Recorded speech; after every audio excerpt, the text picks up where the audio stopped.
A morte não é o fim. Assis Azevedo.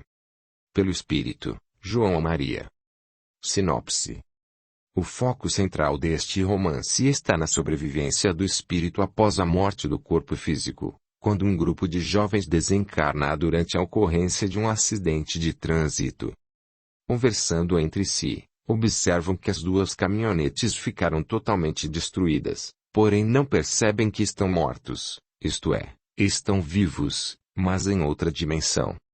Após dias de intenso e doloroso sofrimento pela perda de seus filhos, seus pais passam a se reunir, buscando compreender a razão da desencarnação daqueles jovens e assim encontram forças para continuarem a viver. Esta busca aproxima as famílias do espiritismo, fazendo com que comecem a entender a questão das desencarnações prematuras, dando ao leitor a possibilidade de conhecer uma obra repleta de ensinos e totalmente envolvida com os conceitos doutrinários da doutrina espírita. Em A Morte Não é o Fim vai o leitor conhecer também todo o trabalho desenvolvido por espíritos socorristas e as atividades desenvolvidas pela colônia espiritual Luz Eterna. De forma romanceada, o que facilita o entendimento, o espírito João Maria trata, nesta obra, da preparação de reencarnações e de outros temas que envolvem a encarnação dos espíritos. Lendo este livro poderá tomar conhecimento de que sendo alma imortal ninguém morre, e que todos continuamos a viver para continuar o próprio aprimoramento espiritual, moral e intelectual. Os estilos de Assis Azevedo, médium, e João Maria, espírito, aparecem mais uma vez nesta obra, história narrada de uma forma fácil, onde iniciantes no espiritismo irão entender e gostar, como aqueles já acostumados a outras leituras, uma vez que a narrativa prende a atenção do leitor do começo ao fim. A Morte Não é o Fim é também um livro apropriado para jovens, uma vez que sua história está ligada aos mesmos. Audiolivro realizado pelo canal Surya Chand Audiobook. Capítulo 1. O passeio. O carro rodava em alta velocidade, atravessando as ruas da grande cidade, passando em sinais fechados, zigue-zagueando entre os demais automóveis que trafegavam àquela hora, fazendo ultrapassagens arriscadas e proibidas. O veículo, tipo caminhonete, último modelo, sempre pedia mais e mais aceleração, pois seu motor era muito potente. O motorista era um rapaz magro, moreno, cabelos desgrenhados, altura mediana, com óculos escuros, vestido com uma bermuda de surfista e uma camiseta que deixava à vista várias tatuagens nos braços, pernas, costa e peito. Ele carregava no lado esquerdo da boca um cigarro.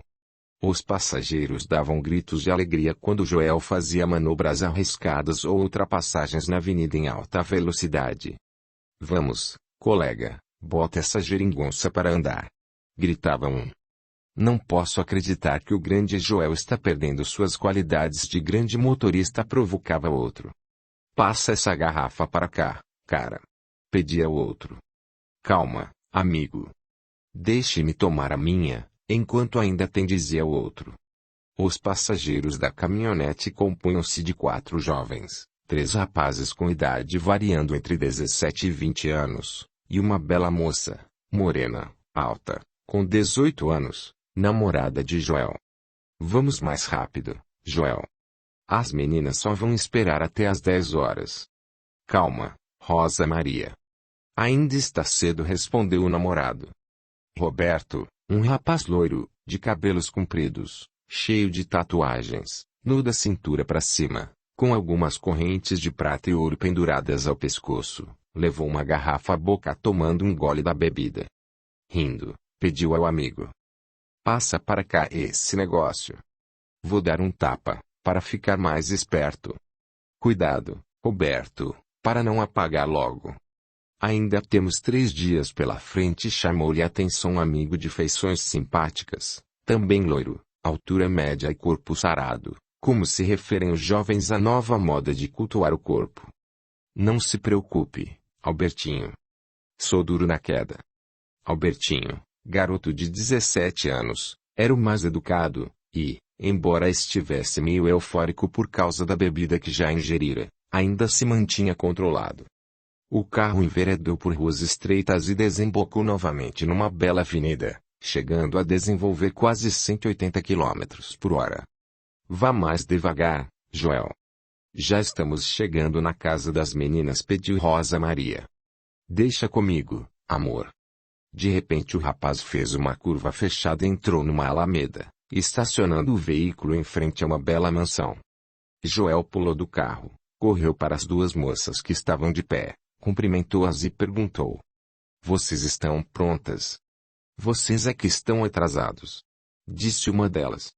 As moças tinham entre 15 e 17 anos, ambas loiras, bonitas e apresentando aspectos alegres, próprios dos jovens. Rosa abraçou as amigas e depois disse: Entrem logo no carro. Temos que viajar umas 2 horas até chegar à casa de praia. Diana vai se sentar ao meu lado, disse Albertinho, referindo-se à sua mais nova namorada. Roberto, que estava sempre rindo, olhou para outra moça e disse: Bem, Clarice, só lhe resta ir ao meu lado. Ainda bem, cara, que me restou o lugar que eu estava desejando. Roberto riu e disse: Então, entre. Vamos, Joel, bota essa carroça para andar. Após colocarem as bagagens no porta-malas, Joel acelerou o carro e partiu em direção à rodovia que os levaria à praia, que ficava a 150 quilômetros dali. O automóvel deslizava no asfalto, sempre ultrapassando os veículos que trafegavam naquela perigosa rodovia estadual a uma velocidade alucinante. Os passageiros começaram a cantar e a falar alto. Já haviam bebido muito e o barulho do carro e do vento fazia com que eles aumentassem as vozes para se fazerem ouvir. Cuidado, Joel, vá mais devagar, pediu Rosa Maria. Deixe comigo. Quem está comigo está com Deus. É isso aí, Joel. Bota essa carroça pra voar, disse, às gargalhadas, Roberto. Após 1 hora e alguns minutos, o carro entrou numa pequena cidade ensolarada do litoral, onde se podiam observar vários carros chegando para passar o feriadão. Joel dirigiu mais um pouco e entrou na garagem de um casarão típico de praia. Saiu do carro e gritou: Pessoal, vamos descer e aproveitar a vida. Rosa Maria também gritou: Coloquem a bagagem para dentro e vamos dividir as tarefas. Albertinho fitou a moça e disse: É isso aí, irmã. Bote moral na galera. Tome cuidado com sua vida, Albertinho alertou Rosa Maria. Joel abraçou a moça e disse: A Rosa precisa tomar alguma coisa forte para deixar essa seriedade. Você sabe muito bem que não bebo nem uso nada que embute os meus sentidos. Roberto começou a rir alto, enquanto abraçava e beijava Clarice. Ele falou brincando: Vamos respeitar minha irmãzinha. Quase que ela não aceita vir com a gente. Rosa Maria era irmã de Roberto, ambos filhos de um casal de médicos famosos. Ela só veio porque a mamãe insistiu muito, falou o irmão.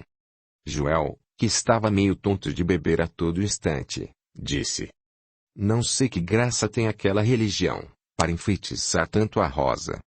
Joel, vamos preparar alguma coisa para almoçar e deixe de falar daquilo que você desconhece, certo? Ok. Após arrumarem de qualquer jeito a bagagem na casa, alguns correram para o mar. Rosa Maria ficou limpando a cozinha e tentando fazer alguma coisa para comerem. Após algumas horas, a turma voltou gritando e rindo, uns já bêbados e outros chapados, tendo estes usado algum tipo de entorpecente. Roberto começou a cantar e a tocar seu violão, sendo acompanhado pelos demais. Joel quase não se aguentava em pé e ria por qualquer motivo. Ele chegou perto de Rosa e beijou-a, tentando fazer-lhe uma carícia mais ousada e sendo imediatamente rechaçado por ela. Não, Joel. Você sabe muito bem que não sou disso. Acho que vou procurar outra menina para ficar. Você é metida santa. Quando você estiver bem, vamos conversar. Deixa, cara. Você sabe muito bem que ela é espírita e não aceita certas coisas, disse Albertinho. Joel era filho de pais separados. O pai era empresário e quase não o via. A mãe era psicóloga e, no momento, estava namorando um homem do qual ele não gostava. Roberto continuava cantando, acompanhado pelas garotas Diana e Clarice. Albertinho estava fumando um baseado, Quando olhou para o lado, viu Rosa observando-o. Ela pediu carinhosamente ao rapaz: "Meu amigo, não faça isso. Fico triste quando vejo nesse estado, pois sei que você tem um coração muito bom. Cara, não sei mais o que fazer desta vida. Aquela garota não merece você", e fez um gesto com o queixo em direção a Diana. "Você é muito pura, Rosinha. Acho que não mereço ser seu amigo. Levante-se e venha comer alguma coisa." Depois, Rosa Maria começou a chorar. Ela amava aquele rapaz e não gostava de vê-lo naquela situação. Ela só namorava Joel porque sabia que Albertinho era apaixonado pela bela Diana.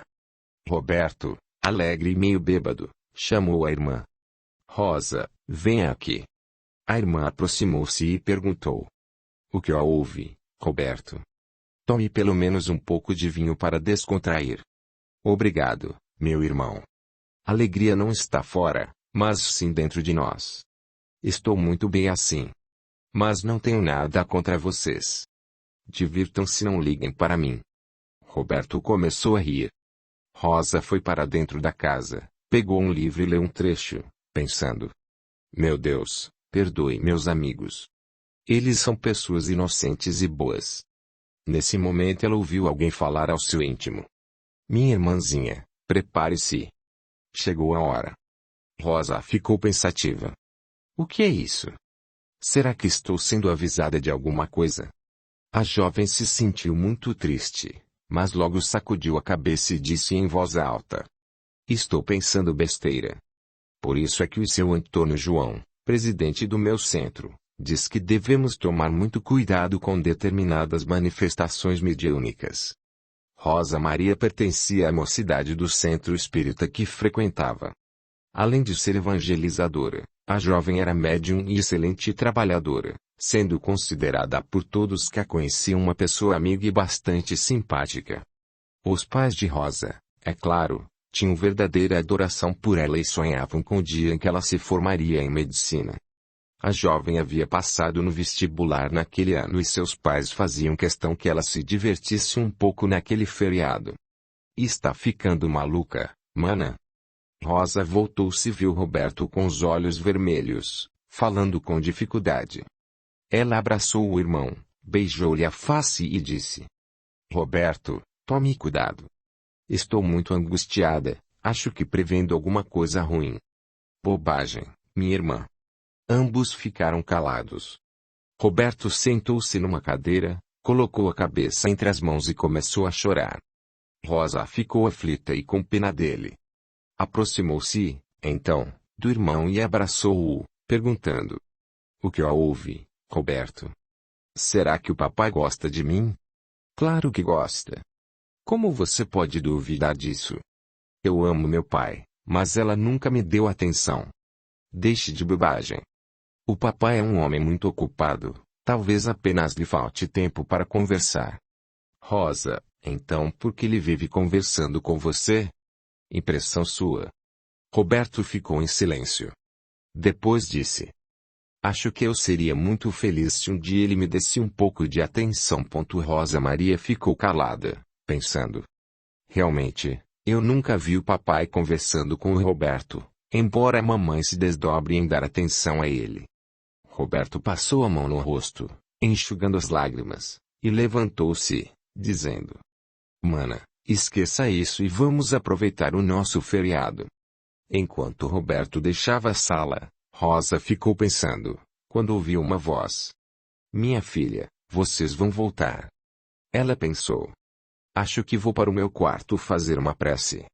Estou meio perturbada." O feriadão foi passando. Durante aqueles dias, naquela pequena cidade do litoral, muita bebida foi consumida e rolaram muita droga e muito sexo. Aqueles jovens não conheciam outra coisa a não ser o lado que a vida apresenta com insistência, principalmente através da mídia. Rosa sempre conversava com Joel e tentava mostrar o lado certo da vida, porém o rapaz estava completamente confuso e em conflito com o que a vida apresentava. Ele sempre contra-argumentava: "Rosa, vamos aproveitar a vida enquanto somos jovens." "Aproveitar a vida não é isso que você pensa. Os meus pais me ensinaram, através dos exemplos que vi, que não devemos perder tempo com essas asneiras que você chama de religião. O que interessa é gozar o que a vida nos dá, o resto não vale a pena. Rosa ficou em silêncio. Ela pensava. Ele tem razão. Foi criado num ambiente em que sempre viu o lado fácil da vida e não poderia pensar diferente. Na última noite que passariam naquele lugar, eles foram convidados a participar de uma festinha numa casa muito grande, na qual havia 2 piscinas propriedade de um grande empresário conhecido na cidade deles. Chegando ao local, ficaram logo à vontade entre os vários adolescentes e alguns adultos que estavam presentes. Uma moça muito bonita e bronzeada veio recebê-los. Sejam bem-vindos.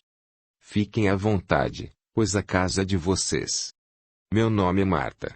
A galera do Joel. Assim era conhecido pela rapaziada o pessoal que acompanhava aquele jovem simpático, que topava qualquer parada. Ele identificou-se e a partir daquele momento já fazia parte da turma que entraria no embalo. Rosa Maria tomava refrigerante e não estava se sentindo bem. Ela acompanhara a turma somente para atender ao pedido do namorado. A garota começou a observar que aqueles jovens estavam ingerindo muita bebida alcoólica e se drogando, enquanto, num som de alta potência, tocava um rock pesado que lhes atiçava os sentidos inferiores. Eram quase 2 horas da madrugada, quando se ouviu um grito. Pessoal! Tem alguém passando mal? Todos correram e viram na margem da piscina um rapaz deitado no chão, enquanto outro tentava reanimá-lo fazendo respiração boca a boca. Os jovens tiveram um princípio de parada cardíaca, decorrente do elevado consumo de bebidas e drogas. Rosa, que também correra a fim de tentar ajudar, surpreendeu-se ao constatar que se tratava de Albertinho. Ela começou a chorar e a fazer mentalmente uma prece. Meu Deus, não deixe que essa criatura morra. Ele é tão jovem e não sabe o que está fazendo. Depois se acercou mais dele e ajudou a reanimá-lo.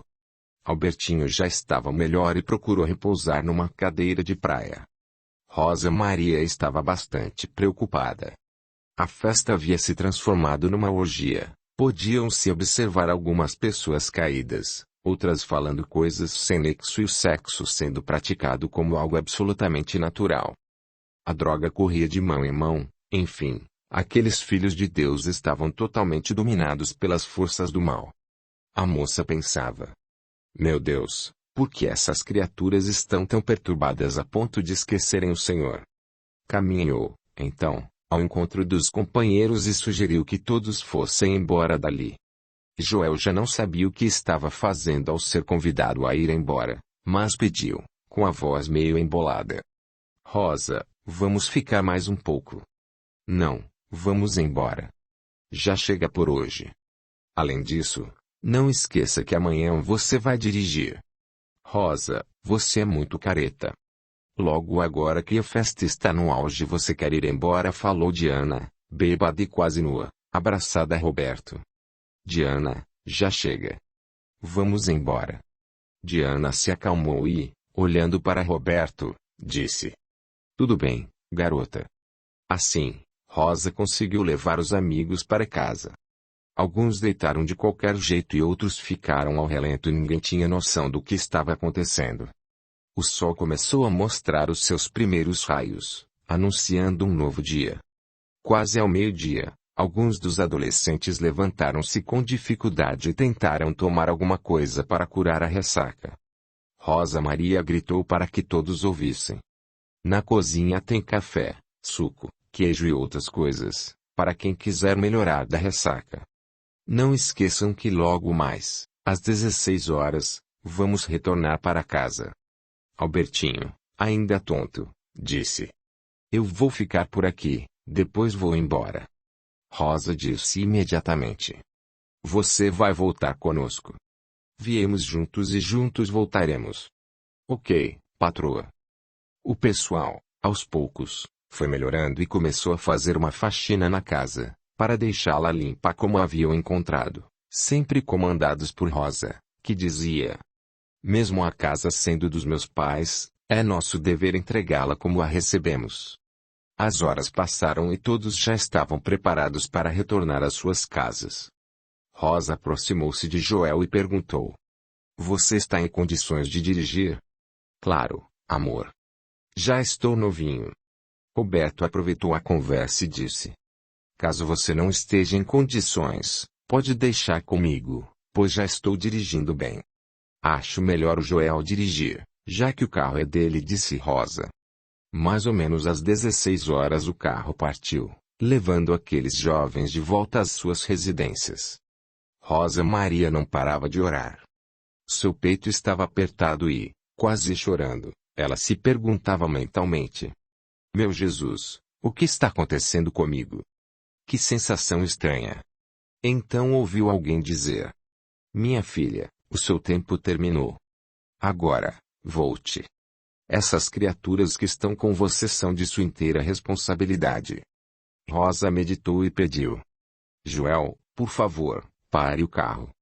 Joel estranhou a atitude da namorada, mesmo assim procurou um acostamento e estacionou o carro, perguntando: O que houve, Rosa?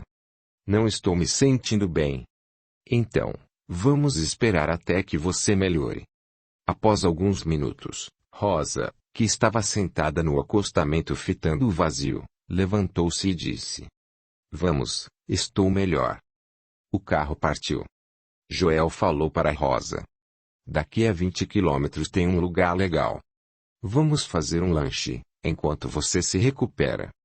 Não se preocupe, Joel.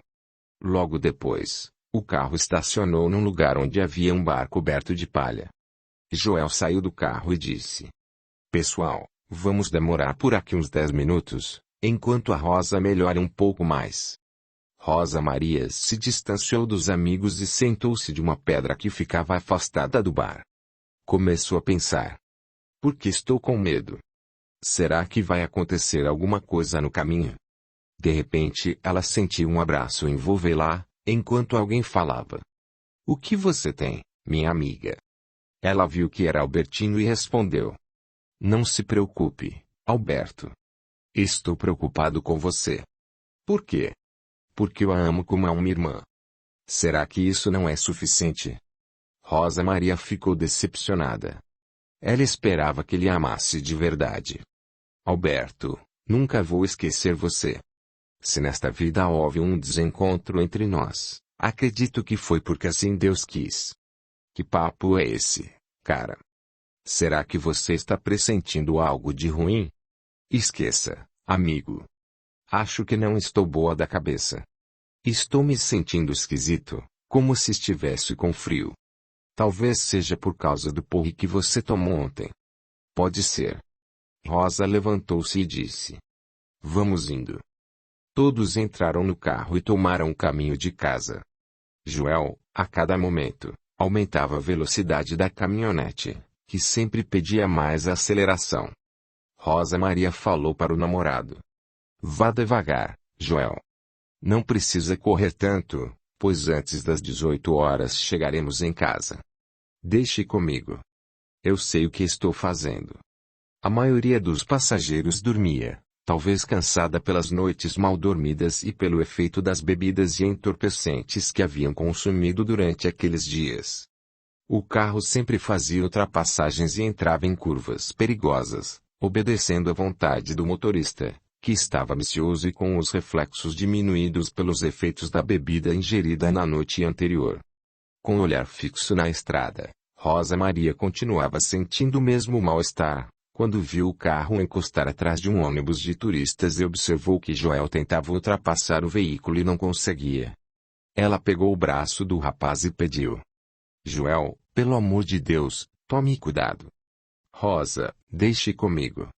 Estou tentando ganhar tempo, mas esse ônibus anda muito devagar e, além disso, na frente dele vai outro ônibus na mesma velocidade. Assim não vamos chegar nunca. Não precisa pressa. Só faça a ultrapassagem com segurança. Certo, boneca. Joel ficou dirigindo com calma, atrás do ônibus, e quando apareceu uma reta bem conservada, própria para motoristas imprudentes desenvolverem altas velocidades, mesmo estando cheia de lombadas perigosas, ele gritou: Agora vou mostrar a essas lesmas como se faz. Cuidado, Joel. Alertou a namorada.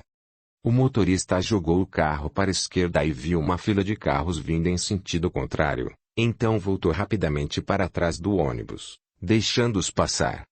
Após alguns minutos ele jogou o carro novamente para a esquerda e como não viu nenhum carro pensou: é agora ou nunca. E imediatamente começou a fazer a ultrapassagem. Ultrapassou o primeiro ônibus, olhou para a reta, viu que estava limpa e pensou: passo o outro. Assim fez, e logo teve uma ideia. Vou aproveitar e passar esses carros velhos. Depois fico livre. Se mal pensou, pior o fez, e quando ia terminar de ultrapassar o último carro, apareceu na sua frente, repentinamente, em sentido contrário, outra caminhonete na mesma velocidade da dele ou talvez em velocidade até maior. Joel pensou: estou perdido. Tentou jogar o carro para trás do automóvel que estava à sua frente, mas não conseguiu. Os motoristas dos carros não lhe deram passagem, pois não havia acostamento suficiente, e nem daria tempo para isso, pois tudo aconteceu numa frações de segundos. Joel soltou o volante e botou as mãos no rosto. Rosa gritou: meu Deus! A turma acordou e gritou. Os gritos se confundiram com um barulho que ninguém sabia distinguir. O carro de Joel pegou na lateral da outra caminhonete, que vinha na contramão, a uma velocidade acima de 150 km por hora, após as tentativas de brecar para dominar o veículo. Ambos se chocaram e se desgovernaram, caindo num pequeno barranco. Silêncio. Os motoristas dos carros que trafegavam naquela hora pararam e correram para tentar salvar alguém. Eles comentavam, ao olhar o estado em que tinham ficado os dois veículos. Pelo estado dos carros, ninguém conseguiu sobreviver. Os automóveis estão acabados. Vamos ligar para a polícia rodoviária. Uma das pessoas que estavam averiguando de perto os carros acidentados com a esperança de salvar alguém disse categoricamente: acho que estão todos mortos. Capítulo 2. O desespero. Passava das 20 horas quando Yolanda chegou em casa correndo e perguntou à empregada: Célia, meus filhos já chegaram? Até agora, não, doutora. Você viu o noticiário? Vi uma parte do jornal. Houve um acidente com mortes aqui perto, mas ainda não identificaram as vítimas. Estou sentindo um aperto no coração. Doutora Yolanda, isso é só preocupação de mãe. Não se apavore. Yolanda correu ao telefone e ligou para o hospital, perguntando: vocês sabem me informar se a ambulância já saiu para socorrer o pessoal acidentado no final da tarde? Por favor, quem está falando? Doutora Yolanda. Saíram 2 ambulâncias para o local do acidente, doutora, mas até agora não voltaram. Você não sabe me informar mais nada? Os médicos que foram na ambulância ligaram pedindo que nos preparássemos para que o Instituto Médico Legal estivesse em condições de receber os corpos, pois, infelizmente, todos os envolvidos no acidente estão mortos. Passada, Yolanda desligou o telefone, e logo em seguida o aparelho tocou. Célia atendeu e imediatamente passou o telefone para a patroa. Agoniada, a médica disse: alô? Ei Yolanda. Quem está falando? O que foi que aconteceu? Yolanda, aqui é Ellen, mãe do Albertinho. Estou no celular, a caminho do IML. Telefonaram avisando que o meu filho... A mulher não conseguiu completar a frase. Alô? Ellen, o que você está dizendo? Entre soluços, a mulher completou. Um dos carros acidentados era aquele em que nossos filhos viajaram para a praia. Yolanda estava acostumada com aquele tipo de notícia, pois era médica e já havia visto vários casos de mortes por acidente. Entretanto, agora era com ela que aquilo estava acontecendo, não conseguindo controlar a grande dor que sentiu ao ouvir as palavras de Ellen, desmaiou. Célia correu para socorrer a patroa e depois ligou para a clínica em que Dr. Roberto, marido de Yolanda, estava de plantão. Foi, então, avisada de que ele havia saído apressado, para destino ignorado, depois de receber um telefonema. Célia tentou contatá-lo pelo celular, mas estava desligado. Recuperando-se do desmaio, Yolanda começou a chorar e, descontrolada, a gritar bem alto. Pegou as chaves do carro e disse: "Vou sair." "Para onde, doutora?" perguntou Célia, preocupada com o estado emocional de sua patroa. "Não sei. Deus se compadeça de mim e também me leve deste mundo. Tenho certeza de que meus filhos morreram nesse maldito acidente." Enquanto isso, numa bela mansão, num dos bairros nobres da cidade, havia algumas pessoas chorando e outras quase desfalecidas. "Meu Deus, o que será de mim sem minhas filhas?" falava uma senhora elegante, que enxugava as lágrimas em um lenço de seda, enquanto sua empregada tentava ajudá-la oferecendo-lhe um calmante. "Por favor, Dona Carmen, procure se apegar a Deus para enfrentar essa desgraça", pedia Joana. Joana, empregada da família de Juliano, grande empresário do ramo de eletrodomésticos, chorava também, e pedia a Deus que não fosse verdadeira a informação que a patroa recebera a respeito do acidente que envolvia o carro em que suas filhas Diana e Clarice viajavam. Também num belíssimo apartamento, em outro bairro nobre da cidade, marido e mulher discutiam. "Você é o culpado pela morte do Joelzinho, seu irresponsável. O menino sempre procurava o pai e não encontrava." "Calma, Cristina. Isto não é hora de brigarmos, mas sim de nos unirmos. Não podemos lutar contra o destino. Paulo, você não tem coração. Você age como se nada tivesse acontecido, e ainda fica falando em destino, como se ninguém tivesse culpa do que aconteceu." "O que posso fazer, criatura de Deus?" perguntava o homem desesperado e chorando, à beira de um colapso nervoso. "Se eu pudesse, daria a minha própria vida em troca da vida do meu filho. Pelo menos vá para perto dele, enquanto seu corpo não é sepultado." Paulo Antônio continuava chorando e andando inquieto pela casa.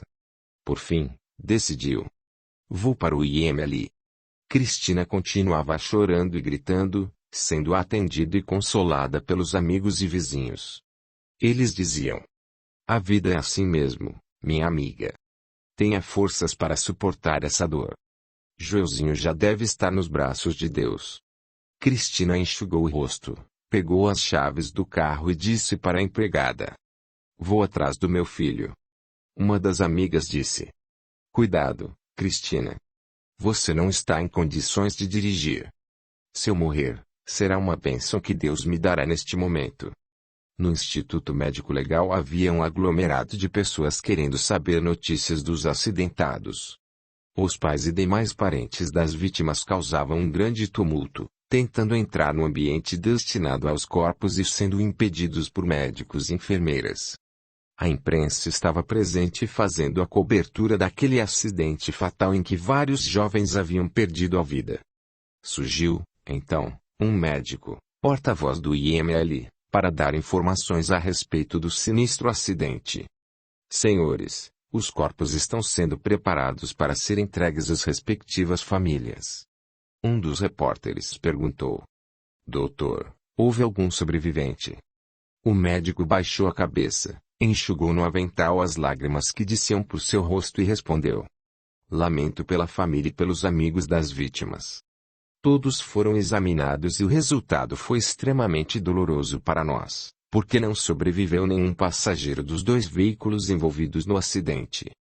Tentando a todo custo controlar a emoção, o médico respirou profundamente e finalizou: "Lamento, senhores.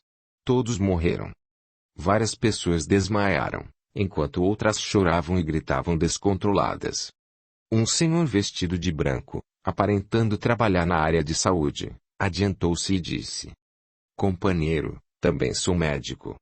Meu nome é Roberto e desejaria entrar no necrotério, se fosse possível." E cabisbaixo informou: "Meus filhos morreram nesse acidente. Lamento, Dr. Roberto. Temos que cumprir as normas do IML. O senhor sabe muito bem que estamos cumprindo ordens." Dr. Roberto baixou a vista. Dirigiu-se à esposa, Yolanda, e, abraçados, ambos choraram. Ela gritava desesperadamente: "Meu Deus, o que será de mim sem meus tesouros? Rosa, como você está, minha filha? Meus amores, desculpem a mamãe, por favor." Sentada num dos degraus do prédio, encontrava-se uma senhora abraçada por um senhor e rodeada por algumas pessoas. O homem falava para a mulher, tentando acalmá-la. Tenha calma, Carmen. Nossas filhas devem estar melhor que nós. Juliano, não consigo acreditar que nossas queridas filhas estejam mortas. Meu Deus, o que fizemos para merecer tamanho castigo? Carmen, não fale assim. Eu não queria deixá-las ir a esse maldito passeio. Parece que eu estava adivinhando. Querida, vamos orar e pedir pela alma delas, por favor. Juliano também chorava muito e não parava de soluçar. Nada se iguala à dor dos pais ao perderem um filho, só quem já passou por ela é capaz de descrevê-la.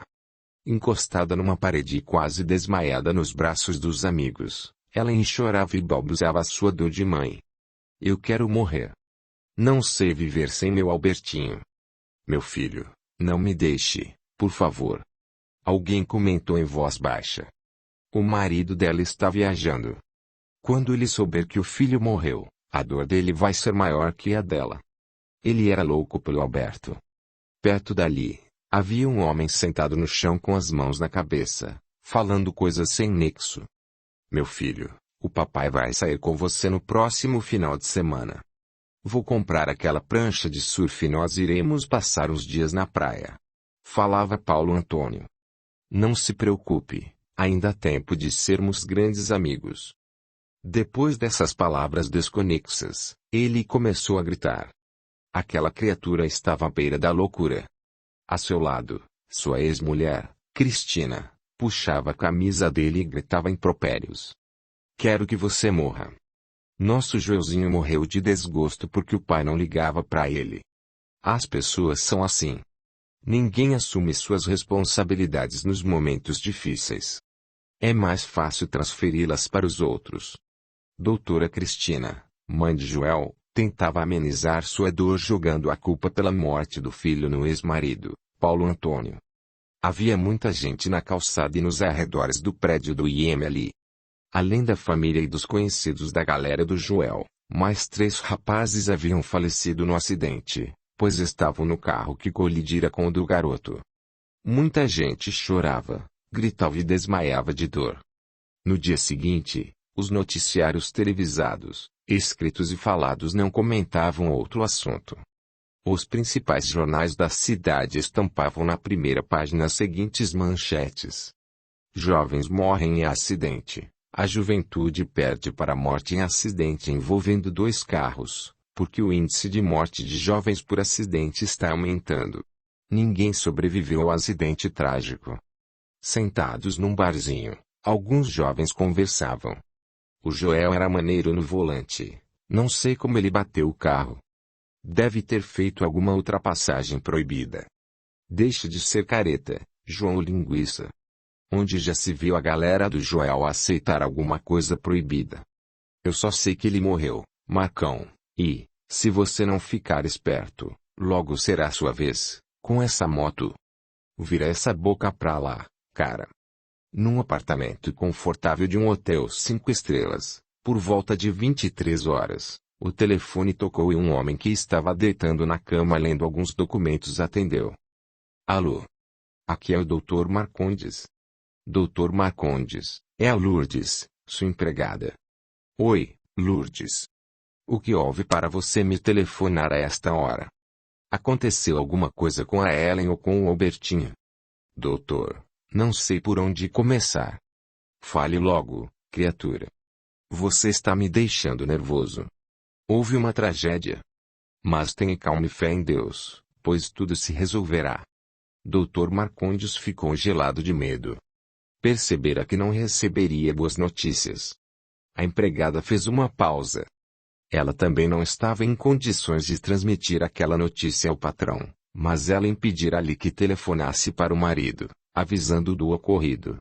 Doutor, houve um acidente horrível e o Albertinho.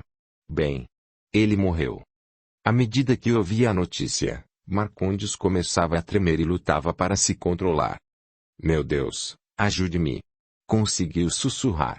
Ouvi mais alguns detalhes do acidente no qual o filho morrera. Depois colocou o telefone no gancho, Passou a mão no rosto e foi para a janela do apartamento, clamando em voz alta.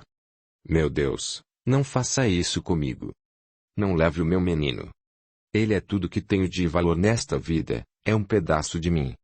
Acho que estou sonhando, logo vou acordar e este pesadelo horrível vai passar. O Senhor deu-me essa criatura, que é a razão do meu viver, e agora me tira. Não.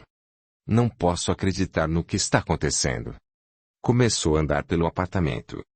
Sentava e levantava da cama, esfregava as mãos, contudo não conseguia se controlar.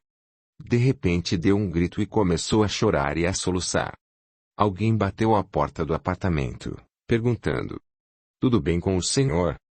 Marcondes não respondeu. Estava chorando e havia perdido todo o seu controle. O empregado do hotel chamou o gerente, e este imediatamente ligou para a residência do médico, em outro estado. Ficando a par do ocorrido, a gerência do hotel pôde prestar uma assistência mais eficiente ao grande cardiologista que estava participando de um congresso na cidade.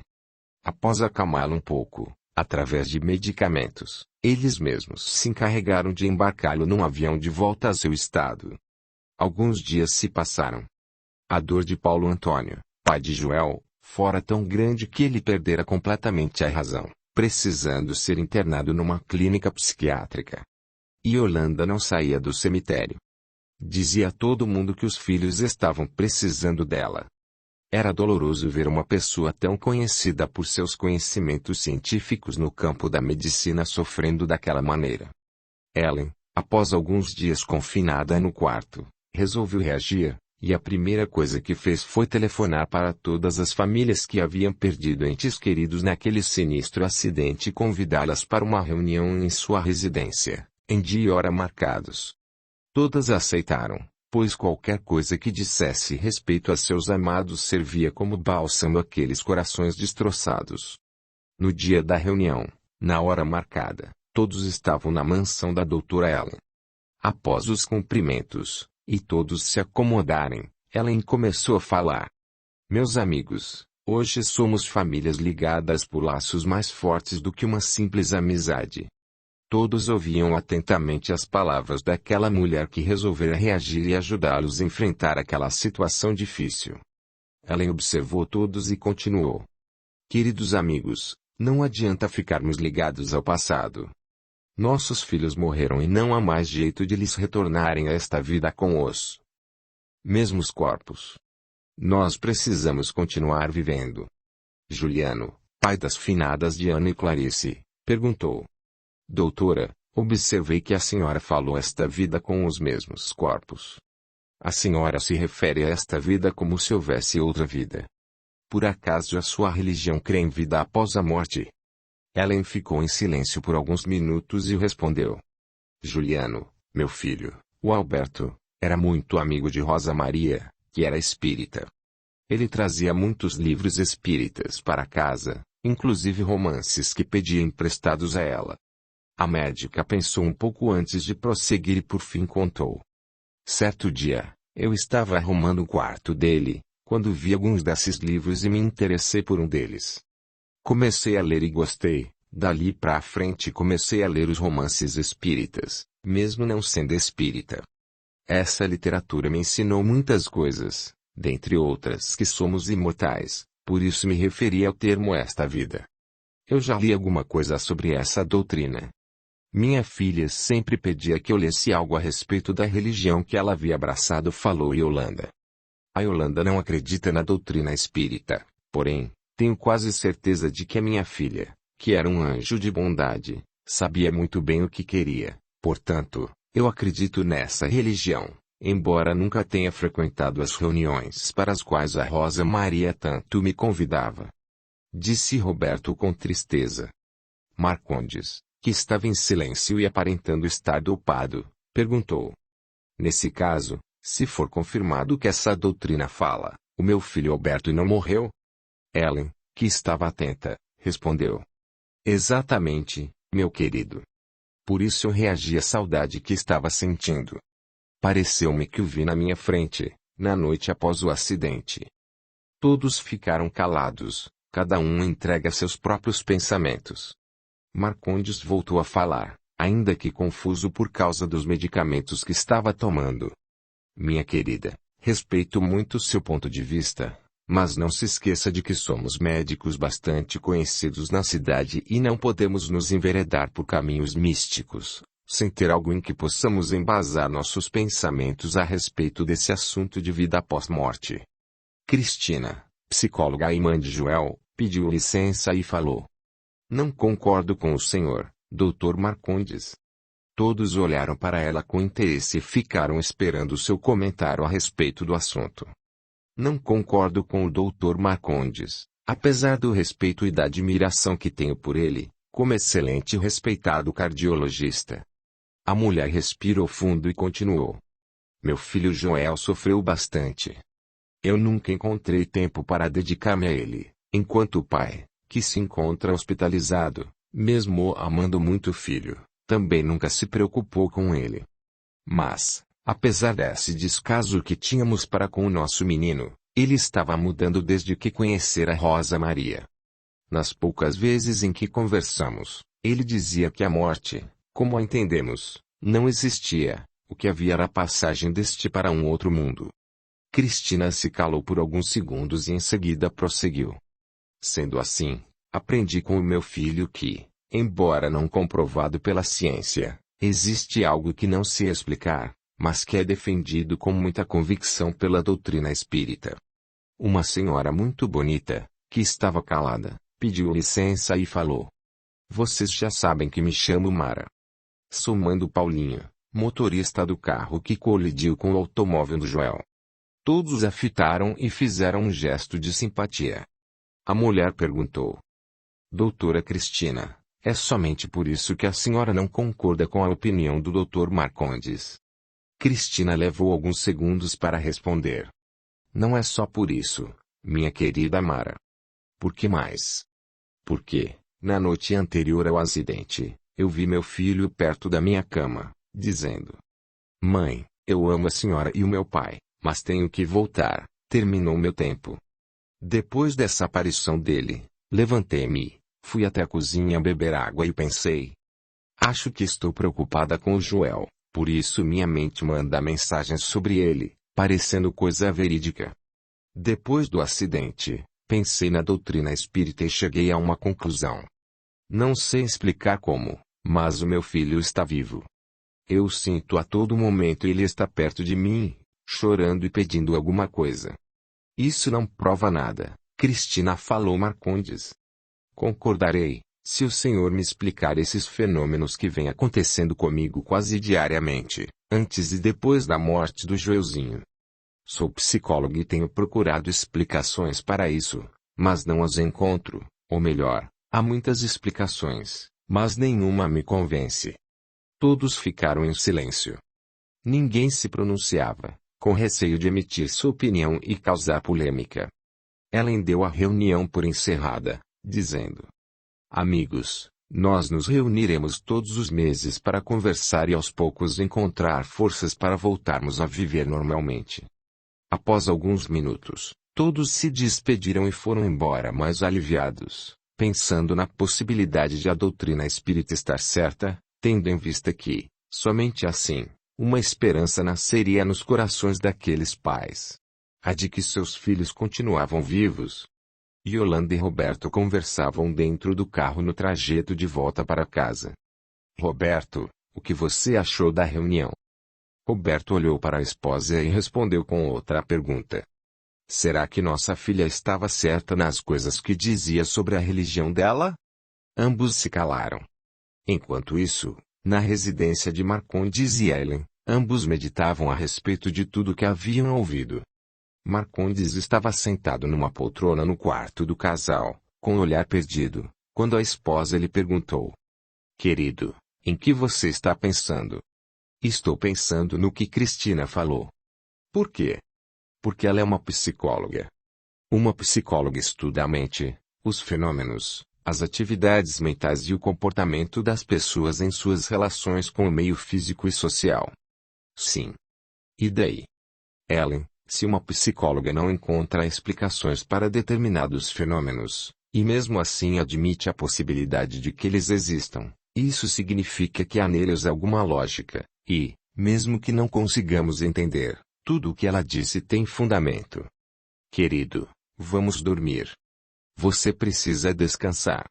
Vá dormir. Pretendo ficar pensando em tudo o que houve hoje. Marcondes continuou acordado, observando o jardim, da janela de seu quarto. Começou a chorar e olhou para o céu, que naquela noite estava bastante estrelado. Quase num murmúrio, pediu: Senhor, meu Deus, nunca fui seguidor de nenhuma religião, porém acredito que o Senhor existe. Por favor, responda-me porque o meu filho Alberto morreu. Ou será que ele está vivo, como pensa a Cristina? O médico tomou um pouco d'água, depois tornou a sentar-se e ficou observando a esposa adormecida. De repente, Ellen começou a falar, embora continuasse dormindo. O marido aproximou-se da cama e tentou acordá-la, acreditando que estivesse tendo um pesadelo. Porém, ao ouvi-la pronunciar o nome do filho, desistiu de despertá-la. Albertinho, meu filho, você está vivo? Chorei e sofri tanto quando soube que você havia morrido. Menino, tome cuidado com a vida, por favor. O médico observou que a esposa estava sorrindo de felicidade. Curioso, ele aguardou que ela tornasse a falar, e, para sua surpresa, ela disse: Menino, vá tomar um banho para eu fazer um exame nesses cortes que ainda estão sangrando. Se for o caso, vou levá-lo ao hospital para suturar isso. Marcondes continuou prestando atenção ao que a esposa falava e de repente ouviu um grito, chamando por ele. Marcondes, pelo amor de Deus, não deixe nosso filho ir embora. Ela abriu os olhos e, chorando, abraçou-se ao marido. Ficou assim por alguns minutos. Marcondes acalmou-a, dizendo: Querida, tudo está bem. Tome um pouco de água. Ela sentou-se na cama e bebeu a água que o marido lhe estendia. Marcondes se sentou ao lado dela e ficou calado. Ellen encarou e disse: Querido, tive um sonho que pareceu real. Como foi esse sonho? Sonhei que Albertinho chegava em casa todo sujo de sangue, com cortes profundos em todo o corpo, desesperado, pedindo ajuda. Eu ficava muito feliz, pois via que ele não havia morrido. Ela ficou um pouco em silêncio, tentando se lembrar dos detalhes do sonho, e depois prosseguiu. Eu estava alegre e pedia que ele fosse tomar um banho para depois suturar os cortes que eu via em seu corpo. Porém, nesse momento, ele disse: Mamãe, eu amo muito a senhora e o meu pai, mas irei fazer uma viagem e logo voltarei. Marcondes chorava. Agora ele entendia as palavras que ouvira a esposa dizer enquanto dormia. A mulher, que estava melhor, perguntou: Por que você está chorando, querido? Porque sei que nosso filho está vivo e que Cristina tem razão quando diz que Joelzinho anda aparecendo para ela. Ainda não sei explicar nada a respeito dessa doutrina, que o povo chama de espiritismo, mas vou estudar isso direito para tentar entender melhor e quem sabe falar com o meu filho e ajudá-lo nessa outra vida. Audiolivro realizado pelo canal Surya Chand Audiobook. Capítulo 3. Imortalidade do Espírito. Joel levantou-se e verificou que estava todo ensanguentado, sem, no entanto, perceber que aquilo provinha de vários órgãos afetados. Começou a se maldizer e, num acesso de raiva, passou a chutar os objetos que encontrava, enquanto se certificava de que havia batido o carro. É muito azar. Sempre fui bom no volante e nunca pensei que um acidente assim fosse acontecer logo comigo. Tenho que procurar a rapaziada. Observou o estado em que haviam ficado os veículos e pensou: os carros estão acabados, não servem para mais nada. Meu pai vai ficar irado. Ouviu, então, uma risada e, voltando-se, viu Roberto gargalhando e comentando: Cara, você é maluco. Graças a Deus que estamos vivos. Roberto, você já viu se o resto do pessoal está bem? Todos estão bem, apenas nervosos. Rosa Maria está chorando e rezando em agradecimento por estar viva. O Albertinho disse que foi falar com a mãe dele e volta logo. Eu não tive tempo de falar com meus pais, Mas vou tentar me comunicar com a mamãe antes que ela fique sabendo do acidente e se preocupe. Rosa Maria aproximou-se furiosa dos dois e disse para o namorado: Joel, não vou mais viajar com você dirigindo.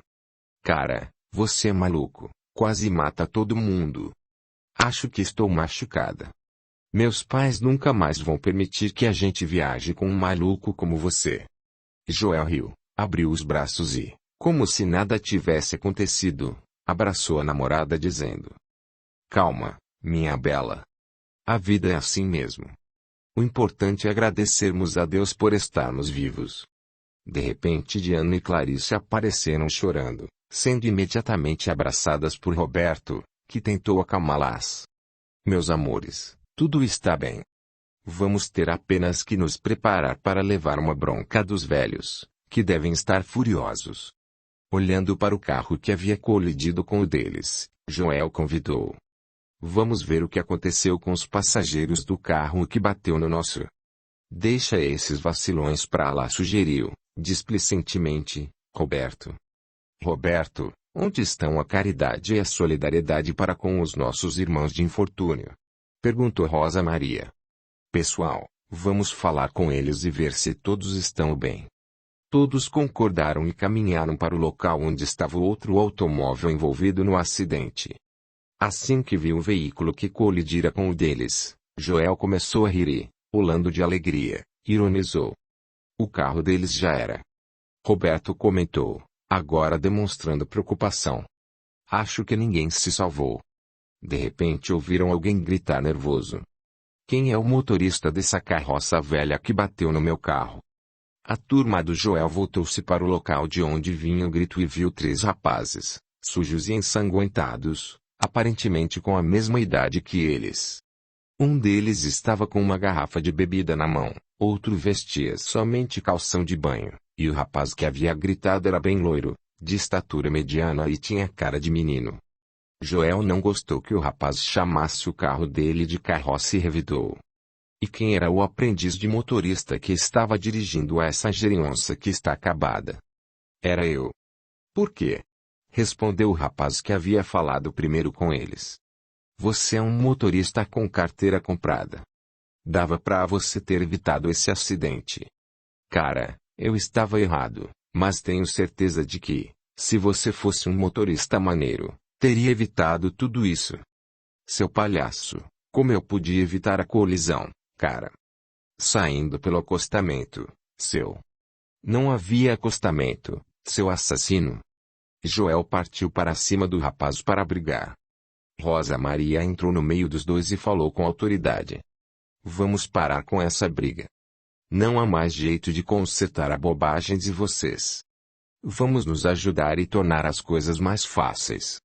O rapaz que estava sendo desafiado para brigar com Joel fitou a moça e, após concordar com ela, apresentou-se. Ok, Mina, você tem razão. Meu nome é Paulinho.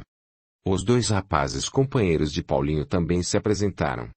Eu sou Edson. Prazer em conhecê-los, apesar da circunstância. Meu nome é Vicente, mas todo mundo me conhece como Manhoso, pois Vicente é um nome muito careta.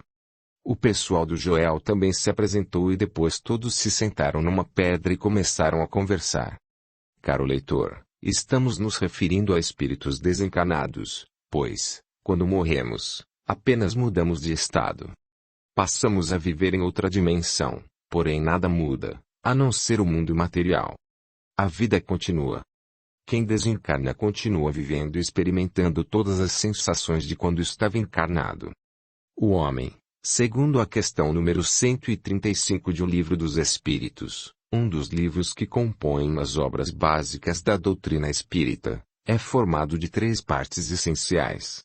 Primeira, corpo ou ser material, análogo ao dos animais e animado pelo princípio vital. Segunda, alma, espírito encarnado, do qual o corpo é habitação. E terceira, o princípio intermediário ou perispírito, substância semimaterial que serve de primeiro envoltório ao espírito e que une a alma ao corpo. São, como num fruto, o germe, o perispermo e a casca. Portanto, embora ainda não tivessem se dado conta disso, nossos irmãos Joel, Rosa Maria, Roberto, Albertinho, Diana, Clarice, Paulinho, Edson e Manhoso haviam desencarnado no acidente fatal envolvendo os dois carros, contudo continuavam vivos, numa outra dimensão, vivendo normalmente. Somente o corpo material tinha morrido, já que o princípio vital que anima os seres vivos havia cessado.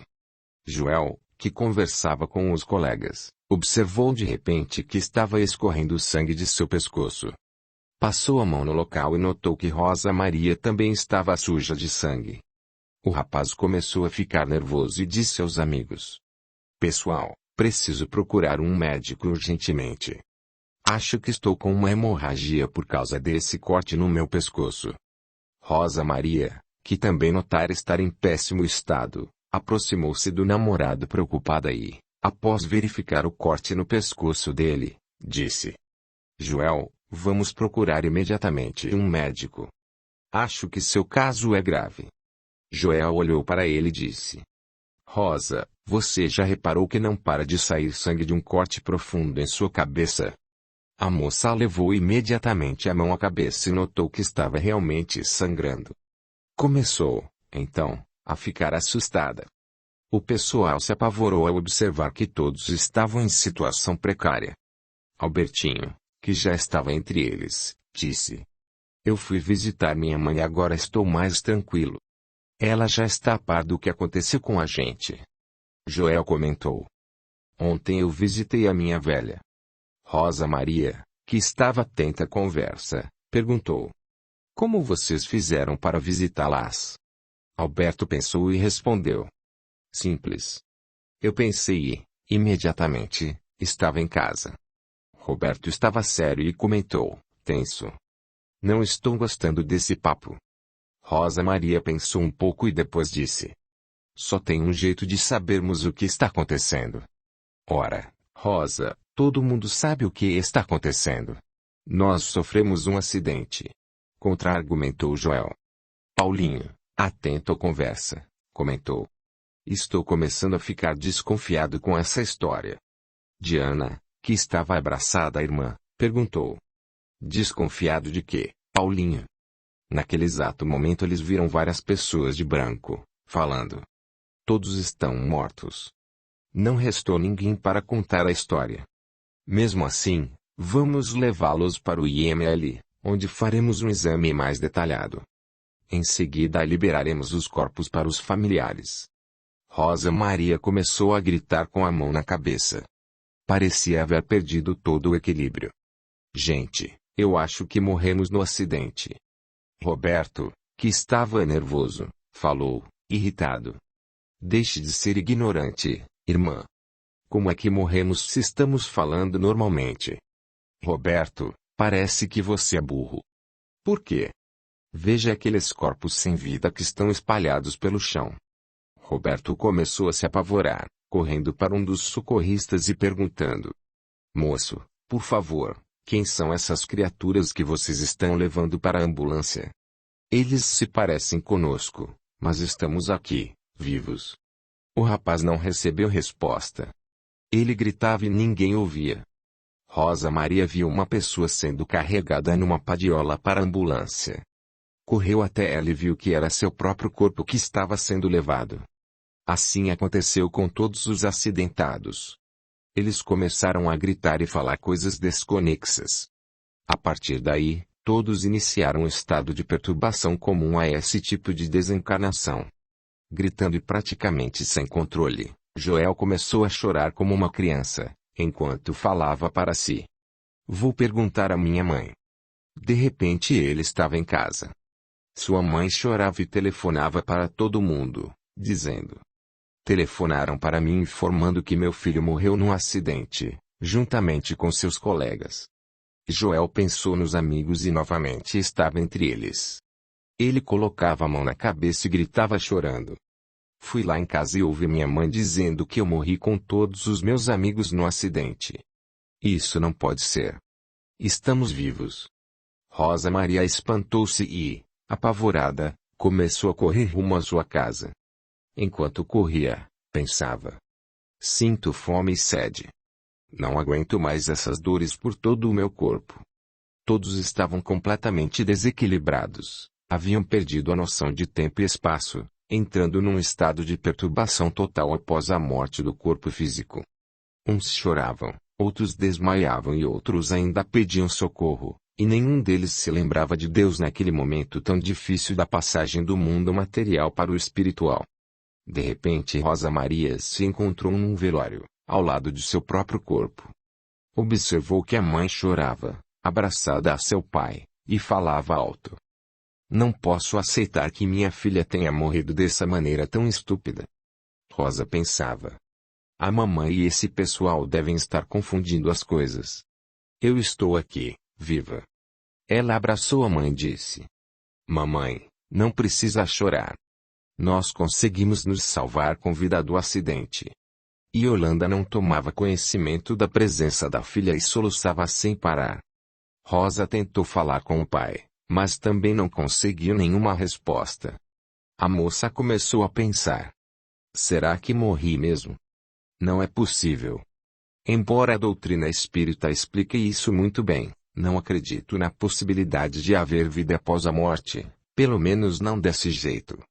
Ela observou o velório e viu os corpos dos amigos, que também estavam sendo velados, além de vários familiares chorando, enquanto algumas pessoas comentavam o acidente. Rosa tentava, com a mão, estancar o sangue do corte que havia em sua cabeça.